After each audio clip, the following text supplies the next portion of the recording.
બનાસકાંઠા જિલ્લામાં કમોસમી વરસાદે ખેડૂતોની ચિંતા વધારી દીધી છે। થરાદ, વાવ, અંબાજી, દાંતા, અમીરગઢ, વડગામ, પાલનપુર, લાખણી સહિત અનેક વિસ્તારોમાં મોડી રાત્રે વરસાદ પડ્યો। ગાજવીજ અને ભારે પવન સાથે કમોસમી વરસાદ વરસતા શિયાળામાં ચોમાસા જેવો માહોલ સર્જાયો।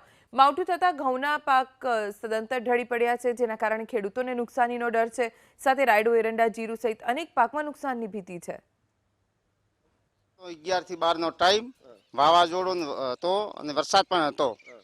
120 કિલા ઘઉં આવેલા હતા, એમાં એક ડોકું પણ ઊભું નહીં, બધું ભગાઈ ગયું। રાયડો કાપેલો હતો એ પણ ઉડાડી નાખ્યો, બધું નુકસાન। સરકાર જોડે એટલી અપેક્ષા છે કે અમને એકદમ ભેગી સહાય આલે। ઘઉં 5-6 વીઘા છે, આખું પડી ગયા ઘઉં તો બધાય 100 ભાગે ભાવડી કરું છું। અમારું ફૂલ નુકસાન છે, કોઈ મળવા જ નથી। એમાં મજૂરી પણ ઘરની આપવી પડશે।